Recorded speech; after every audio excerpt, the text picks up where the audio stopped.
I want to thank everyone for having me here and coming along to speak, and particularly Sue, Marianne and Nicholas for giving such amazing, thought-provoking, challenging presentations and raising the bar so very high for the final speaker before morning tea. In my 15 minutes today, I want to briefly introduce you to the Australian Government Web Archive, a newish service from the National Library which provides access to Australian Commonwealth Gov content from 2005 through to the current day. It was launched in March last year, the culmination of many years' effort to preserve Australian government web content and ensure that it is accessible into the future. What you can see on the screen now, for example, was the changing face of the flagship government site, pm.gov.au, since 2005, a slide I did think I might have to update earlier this week, but it turned out I didn't. The library has a long history in the world of web archiving. This slide features some of the content from our selective Pandora Archive, which has been fully publicly accessible since 1996. At the heart of the library's approach to all our collections is a commitment to providing as much access as possible, as quickly as possible. Many people assume that freely available web content is open access, but of course it's not. Most is copyrighted, and the library has no right to make it available. When we started archiving in 1996, we could have developed a preservation-only program of material that we weren't able to make accessible, but instead we went down a path of seeking individual agreements with copyright owners for individual websites and harvesting and making accessible a slice and a selection of Australian web content. The Pandora Archive is a small fraction of Australian web material, but it is a fraction which surprisingly effectively showcases the political, social and intellectual life of Australia over the last 20 years, which is of course why we have the TISM website from its inception. A novel idea at the time, the Pandora Archive now looks increasingly valuable, capturing the time through which blogs emerged as a major political force, only to be overtaken by social media, and recording a shift in how we discuss and debate politics. We focus on capturing the content over the graphical presentation, but it very much struck me putting this together that it's a bonus that you can see the development of web design concepts over time as well, particularly the mid-1990s obsession with eye-bleeding contrasting text colour, what I call the disembodied floating head avatar phenomena. And not to forget, thankfully you can't capture on a PowerPoint slide the tendency for every logo to slowly rotate in front of your eyes. Since 2005, we've also been taking an annual snapshot of the Australian web domain. So this is a long exposure snapshot. It takes months for the crawl, which we carry out in partnership with the Internet Archive, but it gives us a once-a-year look at the Australian web. Unlike the curated archive, the collection includes everything published within the domain, irrespective of the content or the judgment of our expert curatorial staff. Currently, we can't make this accessible as we don't have permission to do so. We know the valuable data for digital humanities researchers, for data miners, and just for people interested in the development of Australian culture that we contain within this archive. But we currently have no legal framework through which we can provide access. In March last year, we quietly launched the Australian Government Web Archive, a project the library's been working towards for nearly a decade, which combines quite a few of the strengths of the other web archives into a single place.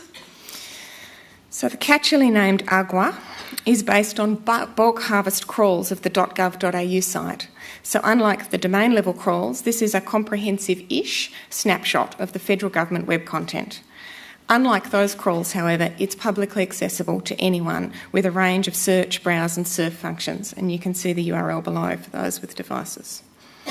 To give an idea of the scale, the site currently provides access to 144 million documents or 15 terabytes of data. The issue is important to qualify. We have technical limitations to some of the things we can collect, and we'll follow links to a certain depth, but we know there is some content that we miss. Having said that, we're fairly confident that that 15 terabytes contains the bulk record of Australian government. And again, you can see there the implementation scheme for the Australian Emissions Trading Scheme that Rudd introduced in 2008. So why government? Well, libraries have always preserved, managed and provided access to government publications. They're a cornerstone of how government engages with their population. Go back a few decades, this is a pic from 1979, and publication was a major government endeavour. Australia had a government printing service and bookshops in every major city, like the Canberra one that were featured here. Government publications were sold on a staggering variety of topics, from lists of banned substances through to census records, agricultural information and public policy reports. Also greeting cards featuring the stained glass windows of the library, and you can still get those in our bookshop upstairs. In the last few decades, the number of these publications, however, has dropped dramatically. So the chart in the top corner there gives you an idea of how many government publications the library has collected each year in the last decade. It's halved. Some of this is about the mechanics of collecting, but a large part of it is a fundamental shift in how Australians get, share and engage with information from their government. It is no longer necessary, for example, to buy a guidebook to Medicare claiming. That's available online. They still do produce booklets on allowed pesticides for farmers, but the key up-to-date source is online, both a simple listing and a downloadable PDF. Information is increasingly tailored to the individual through portals like australia.gov.au. While commercial Australian publishers are still struggling to work out a strong business model for online publication, government has fairly thoroughly, quietly shifted across to web publication to communicate with the public. The web has become the place that policies are explained, information is accessible and feedback is sought. So what's in the archive and why did it take us so long?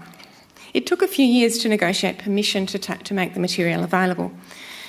Australian government information is able to be copyrighted, and just as with commercial websites, the library must gain permission to make it accessible. Whole-of-government arrangements were the breakthrough that made this easier for the library, and an agreement was negotiated through the Secretary's ICT Governance Board and signed off in 2011. It isn't exactly whole of government. We can cover non-corporate Commonwealth agencies, but we have also been able to supplement it with individual agreements with many of the corporatised agencies, including the ABC and most recently the CSIRO, which will be a huge and valuable addition to the archive. The other time-consuming process was the development of technology to easily carry out bulk harvests, as opposed to the relatively laborious site-by-site approach that underpins Pandora. The NLA started running in-house bulk harvesting in 2013. This capability means we can be much more responsive and run several harvests a year in addition to the annual one with the Internet Archive, which is noticeable. You'll see there's a lot more frequent instances of the websites from 2014 onwards in the archive. It's worth pointing out too that this is a prototype service. It's buggy in parts. Not all the content displays perfectly, as you can see from the ATSIC logo above.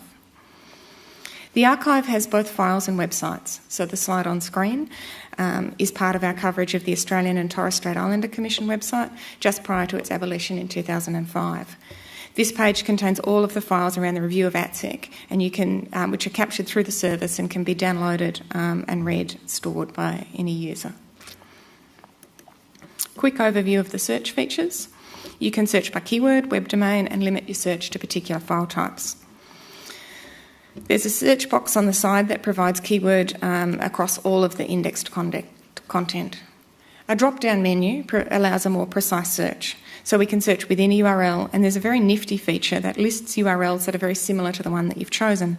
This is mostly useful when someone has made a typo in a citation, something that I'm sure no one here has ever done. But it will bring up a list of everything with one or two characters different and enables an audience to find their way to the original citation. The features have all been built with an understanding that most of our users at this point are looking for something specific. They're going to the archive for something they know exists. Into the future, we hope that browsing and exploring will become more important. Within the site, there's a handy time slider. It's at the heart of the browse content. This bar indicates the time period that the site was harvested for, with each node representing a harvest instance. Clicking on a node will take you there, as does using the forward/back buttons. Another pretty cool feature is the ability to move seamlessly between changed domain names. So this is a copy of the Fair Work Australia site, which was renamed to the Fair Work Commission in 2013. Clicking the progress bar in the timeline will take you to an indicator that the URL has been changed and then delivers you to the new site for comparison.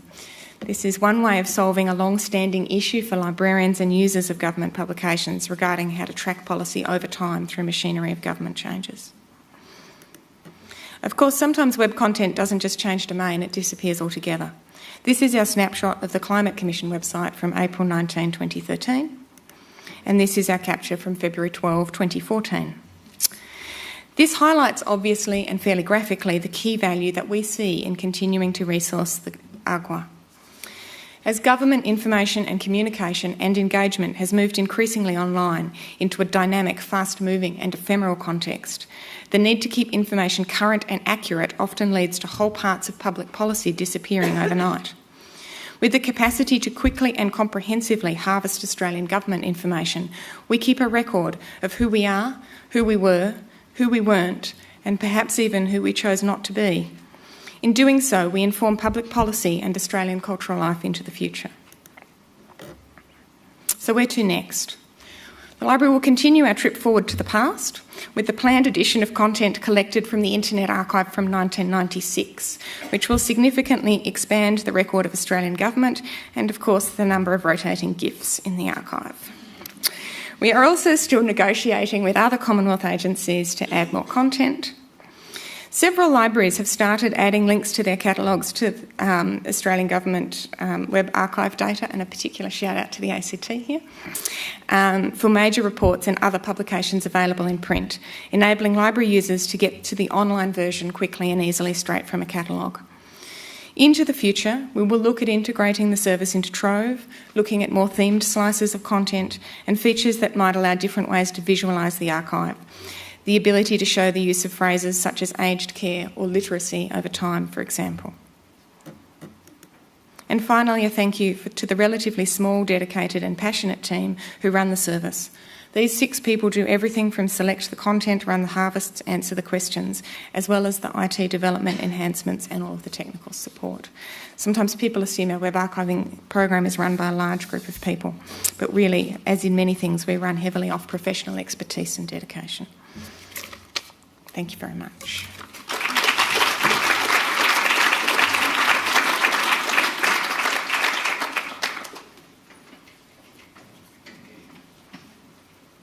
Thank you, Alison. That was great to hear about that.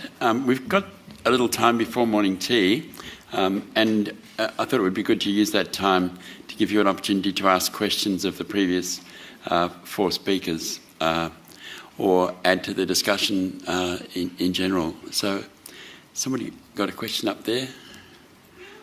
Hazel. I've got 2 questions, and they're to more than one speaker. The first is the problem that was raised about accessing one country to books that are available in another.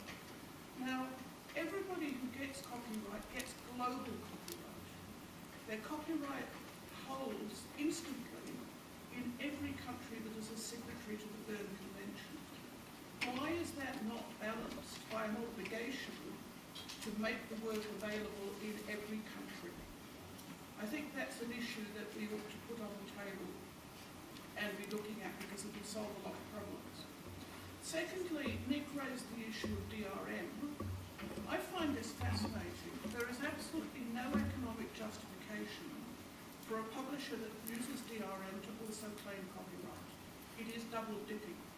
Copyright laws should say if you're using DRM, copyright doesn't hold for you. Okay, Nick, maybe Nick first on those 2 questions, and then the first question, whoever would like to answer it in addition to Nick. Nick, do you want to use the microphone?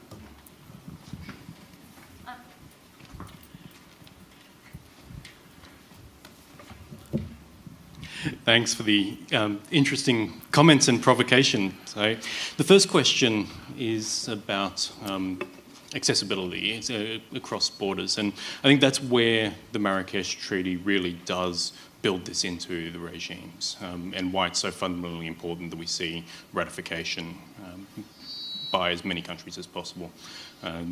Historically, no, it hasn't been available, and that's a real problem. As for accessibility, there are a lot of questions about this, but it's clearly something that the Australian public are feeling quite keenly now, and are taking a lot of steps themselves to access books and other works that are made available in other countries at cheaper prices, or even just made available at all. So we've seen things like the IT pricing inquiry, for example, being a really important really important step forwards in bringing this dialogue forwards. Unfortunately, we've seen some incremental changes from distributors to serving other markets, but we haven't seen enough shift in the market yet. So more pressure clearly needs to be brought to bear. On DRM, I think I can take that as a comment. Thanks, Nick. Are there other speakers who'd like to respond to Hazel's questions? Marianne, I think the microphone's gone up the back. So Marianne's going to respond to the first of Hazel's two questions. Thank you. And just to add to what Nick has said, my understanding is that books produced in an accessible format are done under the exception to the national copyright law, and only 1/3 of countries in the world have those exceptions. So what has traditionally happened is in each country, same books are being produced in accessible format. For example, 7 different English versions of Harry Potter were produced instead of one produced in one country and sharing. So that's, as Nick said, why the Marrakesh Treaty makes it very clear that to avoid this problem. Thanks, Marianne. Now, next question. We've got a question, Jessica, up the back. I have a comment and a question again. The comment is to bring to people's attention, just on the very beginning of Nick's talk when he was talking about the expense of book scanners and that kind of thing. It's not really a solution to it, but a really great relevant project to that is DIYbookscanner.org, which is also known as the Archivist, where somebody's come up with a way for you to build your own automatic book scanner, turns the pages, all that kind of thing, for $250.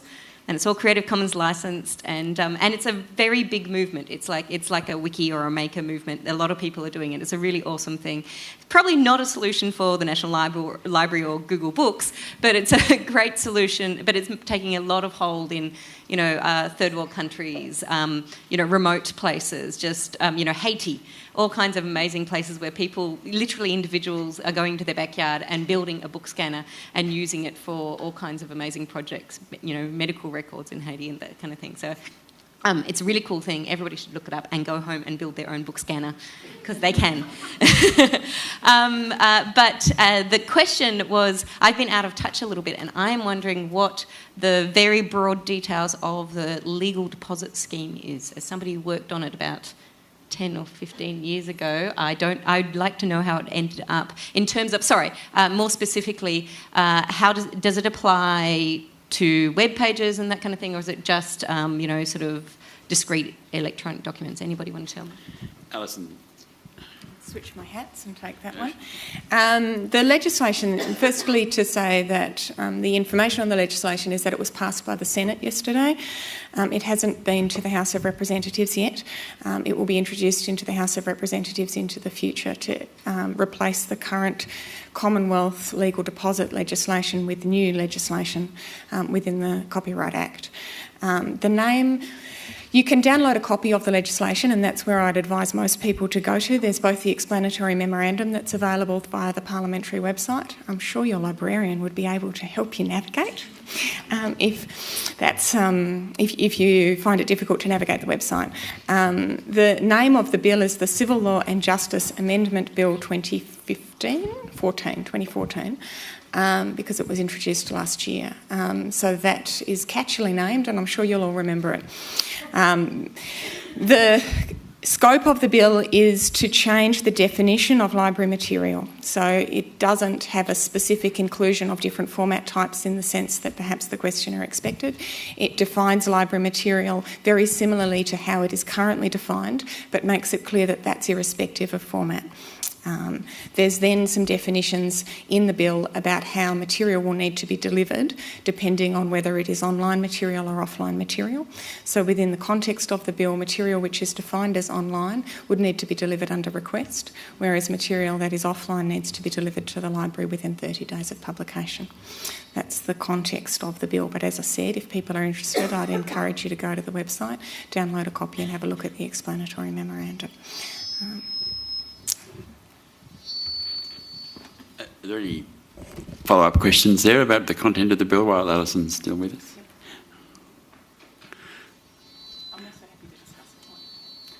Okay, National Library people, Alison and others are around, so you can ask questions. Have we got other questions or comments people would like to make on this morning's proceedings so far? I had a question of Alison in terms of the government content. There's been a bit of a tendency for government agencies to use non-Australian websites. How do you manage to capture them, or do you manage to capture them? The ABC and CSIRO have both got Australian websites but not .gov.au. We have no technical or legal restriction based on the .gov.au. So to date, the ones we were able to collect under the whole of government arrangements, which actually excluded those agencies, we've collected simply through the .gov.au domain. But there are also some sites within that we don't have permissions for, so we have to exclude those sites. With the separate arrangements for the ABC and the CSIRO, the URL isn't relevant to whether we can collect it or not. It comes under the agreement that we made with the agency. We've got fantastic coverage of the ABC at the moment. We've only just made the agreement with the CSIRO, and there are some commercial sites from theirs that we won't be able to provide access to, but we look forward to being able to provide access to the rest.